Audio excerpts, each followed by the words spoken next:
गुरुप्यारी साध संगत जी, आज फिर से एक सुंदर सी साखी आप सभी को सुनाने जा रही हूँ। गुरुप्यारी साध संगत जी, आज की जो साखी है उसका टाइटल है माँ। एक माँ हमेशा अपने बच्चों के लिए क्या सोचती है, क्या करती है, आखिरी दम तक भी सिर्फ अपने बच्चों के बारे में सोचती है।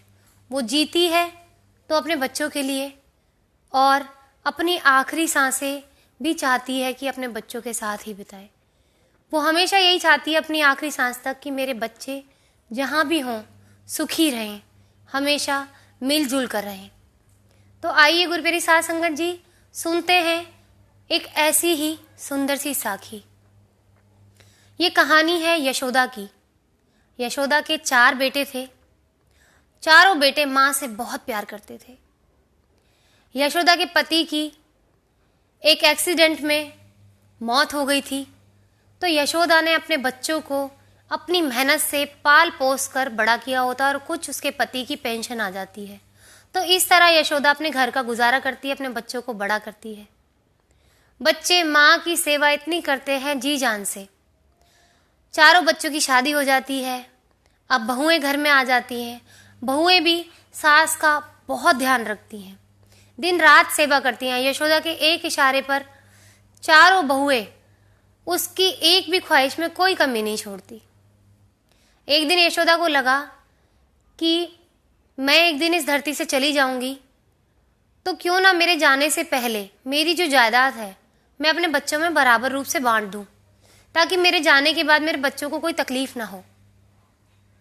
तो गुरुप्यारी साध संगत जी, यही सोचते हुए यशोदा ने वकील को बुलाया और अपने चारों बेटों और बहुओं को बुलाया और कहा कि बेटा, मुझे लगता है कि मैं कभी भी जा सकती हूँ। मैं लगातार बीमार रहने लग गई हूँ, तो मैं ये सोचती हूँ कि जाने से पहले मेरी जो जायदाद है अपने बच्चों में बराबरी रूप से बांट दूँ, ताकि तुम में बाद में कोई भी मनमुटाव ना हो। तुम्हारा ये जो प्यार अभी बना हुआ है बाद में भी बराबर बना रहे। तो गुरुप्यारी साध संगत जी, पहले तो बेटे मना करते हैं, लेकिन मना करते करते हाँ कर देते हैं। यशोदा की 3-4 महीने जायदाद नाम करने के बाद, जायदाद का बंटवारा करने के बाद, शुरुआती 3-4 महीने वैसे ही सेवा होती है जैसे कि पहले हो रही थी। लेकिन जैसे ही 3-4 महीने बीतते हैं, बहू बेटे आपस में झगड़े करने लग जाते हैं। यहाँ तक कि ये नौबत आ जाती है कि माँ को कौन कौन रखेगा, कितने कितने दिन रखेगा, ये नौबत आ जाती है।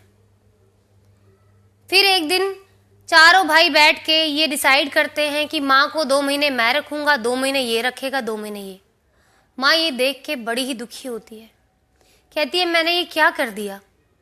जब तक मैंने जायदाद का बंटवारा नहीं किया था मेरे बच्चे आपस में कभी नहीं झगड़ते थे, मुझसे इतना प्यार करते थे, लेकिन आज मुझे ही 2-2, 3-3 महीने का मेहमान बनाते हैं।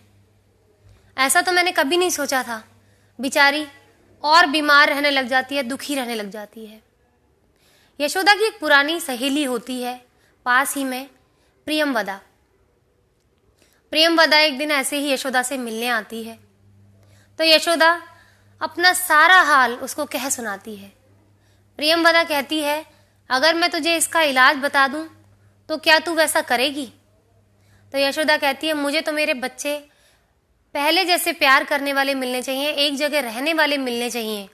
आज मेरे बेटे कहते हैं कि उनको अलग अलग बिल्कुल बंटवारा चाहिए, ये एक दूसरे को छोड़ के जाने के लिए तैयार हैं। मैंने ऐसा तो नहीं सोचा था। कितना प्यार करने वाला मेरा परिवार था, एक जगह रहने वाला था। ये मैं क्या कर बैठी प्रियमवदा? प्रियमवदा यशोदा के कान में कहती है कि मैं तुझे एक बैंक के लॉकर के लिए कह के जा रही हूँ। उस बैंक के लॉकर की चाबी किसको देनी है ये तू डिसाइड कर लेना। कुछ बात उसके कान में कह के यशोदा को चली जाती है।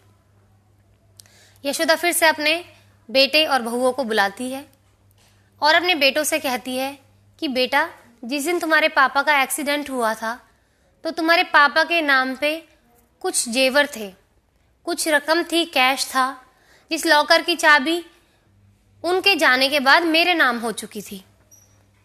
तो अब मैं ये चाबी उस बच्चे को दूंगी जो चारों भाइयों से प्यार बना के रखेगा, अपनी पत्नी से कभी झगड़ा नहीं करेगा और आपस में हमेशा के लिए प्रेम बना के रखेगा चारों भाइयों में। गुरुप्यारी साध संगत जी, माँ के इतना कहने की देर थी कि चारों भाइयों ने झगड़ा करना बंद कर दिया। माँ की सेवा करने लग गए फिर से। बहुएं भी फिर से अपनी सास की वैसे ही सेवा करने लग गई। अब तो यशोदा बड़ी खुश हुई कि सिर्फ ये जायदाद के लिए मेरे पीछे थे और जायदाद की चक्कर में ही वापस आ गए। तो यशोदा को एक बात तो समझ में आ गई थी कि मेरे होने ना होने से इनको कोई फर्क नहीं है, सिर्फ जायदाद के लालची हैं। अब गुरुप्यारी साध संगत जी, माँ की खूब सेवा करी बेटे बहू ने मिलके। चारों बेटे बहुए इतना प्यार करते थे उसको। उसके जाने के बाद भी, यशोदा के अंतिम संस्कार में भी उन्होंने पूरे गांव को दावत दी। पूरा अंतिम संस्कार अच्छे ढंग से किया। गांव वाले लोगों ने भी तारीफ की चारों बेटों की। और जब सारे काम निपट गए तो वो बैंक के लॉकर की चाबी खोलकर उन्होंने वो लॉकर देखा उस चाबी से, तो उसके अंदर कुछ नहीं था। उसके अंदर सिर्फ एक पत्र था। उस लेटर में लिखा था कि मेरे बच्चों, मैं तुमसे बहुत प्यार करती हूँ। मैं तुम्हें हमेशा एक साथ देखना चाहती हूँ। मैं नहीं चाहती कि मेरे बच्चे आपस में लड़ें। मैंने तुम्हें हमेशा प्यार करना सिखाया। मैं चाहती हूँ कि मेरे मरने के बाद भी तुम ऐसे ही प्यार से रहो। और दूसरा, तुमसे एक चेतावनी है कि तुम अपने जीते जी अपनी जायदाद अपने बच्चों के नाम मत करना, क्योंकि जो हाल मेरा हुआ है मैं नहीं चाहती मेरे बच्चों का वही हाल हो। गुरुप्यारी साध संगत जी, अंत में यशोदा लिखती है, तुम्हारी प्यारी माँ यशोदा। चारों भाई उस पत्र को देखकर रो पड़ते हैं और कसम खाते हैं कि आज के बाद वो कभी नहीं लड़ेंगे। बहुएं भी अपने पतियों को यह आश्वासन देती हैं कि हम आज के बाद घर में कभी कलह नहीं करेंगी। किसी भी बात के लिए घर में कोई कलेश नहीं होगा। हम कम में सुखी रह लेंगे, लेकिन माँ की आखिरी इच्छा जरूर पूरी करेंगे। तो गुरुप्यारी साध संगत जी, हमें भी आपस में नहीं लड़ना चाहिए। एक भाई बहन का रिश्ता, एक भाइयों का रिश्ता, बहनों का रिश्ता इतना पवित्र होता है, लेकिन आजकल की दुनिया पैसे के चक्कर में उसको भूल गई है। एक दूसरे को मारने पे तुली हुई है। क्यों? क्या मिलेगा? क्या अपने भाई बहन से भी बढ़ के है वो दौलत? क्या करेगी तुम्हारे लिए? क्या जब तुम कभी बीमार होगे तो क्या उस दौलत से अपने भाई को खरीद लोगे? कोई नया भाई खरीद लोगे मार्केट से मिलता हो तो? या नई बहन खरीद लोगे? नहीं खरीद सकते। जब आपके शरीर पर आन पड़ेगी तो आपके भाई बहन ही काम आएंगे, पैसा काम नहीं आएगा। पैसा एक हद तक ही काम आता है, लेकिन इसको आप लालच में आप अपने भाई बहनों के साथ बुरा करो, अपनों को छोड़ दो, ये कोई समझदारी का काम नहीं। तो गुरुप्यारी साध संगत जी, आज इसी के साथ मैं सुंदर सी साखी यहीं समाप्त करना चाहती हूँ और सबसे हाथ जोड़ के विनती है कि सब प्यार से रहें। तो गुरुप्यारी साध संगत जी, आपस में हमेशा प्रेम बनाए रखें, अपनों से दूर ना हो, उनकी इज्जत करना सीखें। तो गुरुप्यारी साध संगत जी, फिर मिलती हूँ आपसे अपनी अगली वीडियो में नई साखी और नए शब्द के साथ। तब तक के लिए खुश रहें, मुस्कुराते रहें। आपकी मुस्कुराहट से दुनिया में पॉजिटिविटी फैलेगी। तो खुश रहें और किसी के दुख का कारण ना बने। तब तक के लिए मुझे आशीर्वाद देते रहें। मिलती हूँ आपसे अपनी अगली वीडियो में।